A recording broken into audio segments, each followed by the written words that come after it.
Welcome to the Change in Ink. My name is Manessa and I am the voice behind the ink.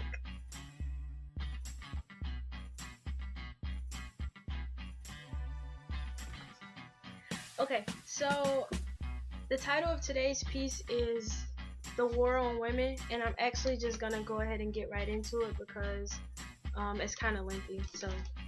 And no Drake flow, I'm actually reading from paper in my journal. Okay, here we go. The War on Women. I'm a woman. I am a black woman. I'm a black woman that, as of now, doesn't identify as a feminist or womanist, and that's perfectly acceptable. Fortunately, my womanhood is not solely dependent on my affiliation with feminism or womanism, because if it was, that would totally suck. This piece is not about the labels I choose to attach to the beliefs and values of my womanhood, but it is about women. I love being a woman, every aspect of it, from the deep roots of being a vessel for the creation of life to the superficial branches of pencil skirts, lipstick, and pumps. I genuinely love being a woman. Not only do I love being a woman, I love women in general. Women are incredible. Women are amazing and beautiful. Women possess this unmeasurable strength and power that resides in their very existence. Unfortunately, that power is constantly being threatened and stolen by demeaning and extremely restrictive tactics of society. Society is using politics, media, religion, and even culture to wage a war on women. Yes, there is a war on women, and it's been going on for a long time. The phrase war on women stems from the context of politics, more specifically conservative or right-wing politics and their outrageous antics of proposed policies against women's rights and their bodies.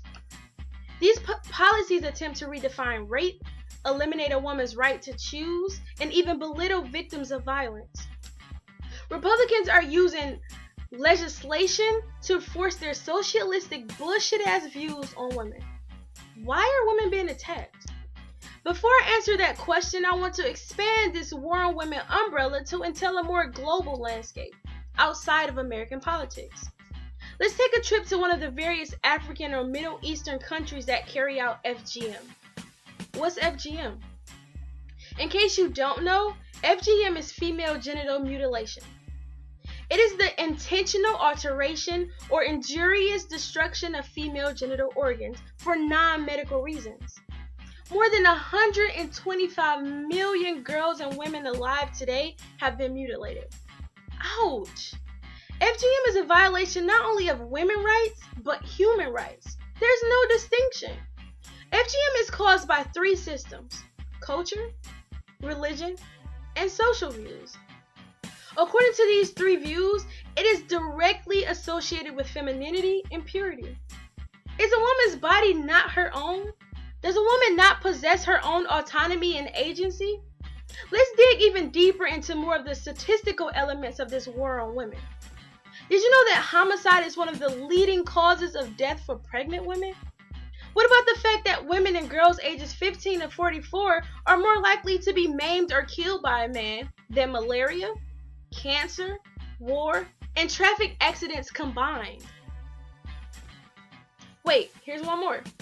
Did you know that only about 1/3 of the countries around the world have laws to combat violence against women? But most of those laws aren't even enforced. This war on women goes beyond our home front and our political backyard. It extends across the globe. How do we end this war? Similar to any problem, to find a solution, you must dissect the issue by asking questions to get to the root of the problem. Why are women attacked? Why are women so oppressed? Why are women's identities being destroyed and skewed by society before even having the chance to develop? Why aren't some women aware of their oppression? Why is a woman's power of self and autonomy constantly being threatened and stolen? As a minority within a minority, a black woman, the gist of these questions seem all too familiar. Answering the questions is a daunting task, but it's so necessary. The answers may vary, but for the case of simplicity, my answer is one word: patriarchy. The world functions in a patriarchal social system. It is a system that gives the power to men.